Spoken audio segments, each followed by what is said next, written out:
Oke, saya akan jelaskan di bagian Arduino dari Smart Detector. Saya akan jelaskan bagian yang penting-penting saja. Yang pertama di bagian ini ya, connect WiFi dan NTP. Jadi device ini itu hanya akan jalan ketika dia sudah connect WiFi. Jadi di sini code-nya ini ya. Ini while. Jadi selama WiFi-nya ini belum connect, dia nggak akan lanjut ke program berikutnya. Lalu yang kedua adalah NTP. Jadi selama NTP-nya ini belum ready ya, jadi belum mendapatkan waktu dari internet, dia juga nggak akan lanjut ke program selanjutnya. Lalu bagian yang perlu diganti itu ada di bagian definition.h ya. Yang pertama adalah pin-pinnya. Pin-pin ini bisa disesuaikan. Pin alarm ini untuk buzzernya ya. Lalu pin button untuk tombolnya, kemudian pin DHT untuk DHT22 dan pin MW untuk microwave-nya. Lalu ini device name.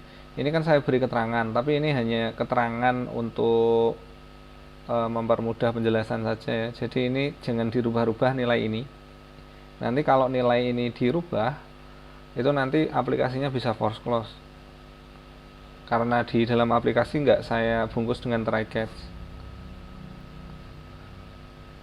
Terus di bagian ini sih yang penting yang bisa diganti. Yang pertama itu dev name, itu device name ya.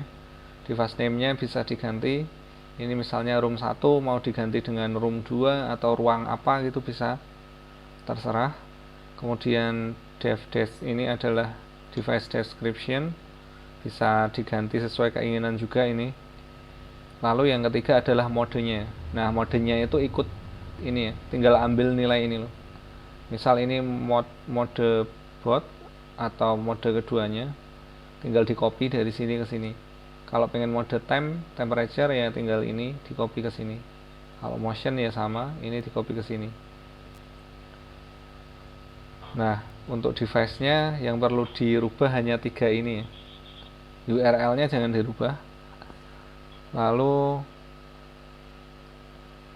untuk WiFi itu ada 2 di sini ya. Jadi SSID dan password. ID ini nanti diberi oleh server, jadi jangan diisi sendiri. Biar kosong seperti ini saja. Jadi ada SSID dan ada password. Ini bisa diganti sesuai SSID dan password yang ada di sana. Kalau nggak ada passwordnya ya dikosongi, kalau ada ya diisi.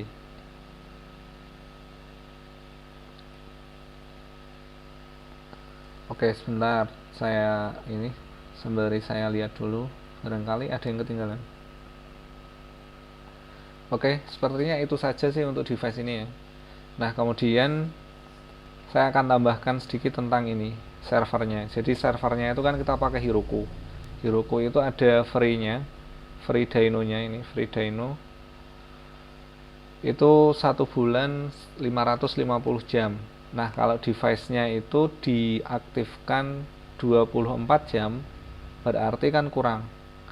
Karena 1 bulan itu kalau full ya, itu kan butuhnya 720 jam. Nah, ini sebenarnya bisa diakali dengan gini.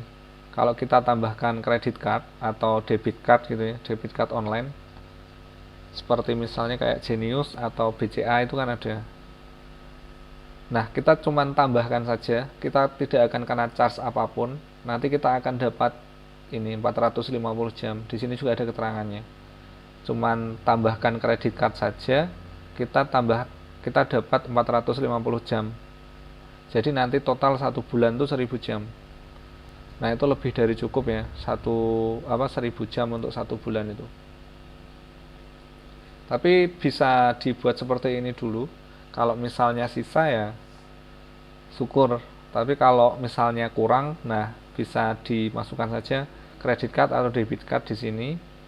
Lalu bisa dapat tambahan 450 jam ini. Karena kalau normalnya untuk full 1 bulan 550 jam itu nggak cukup.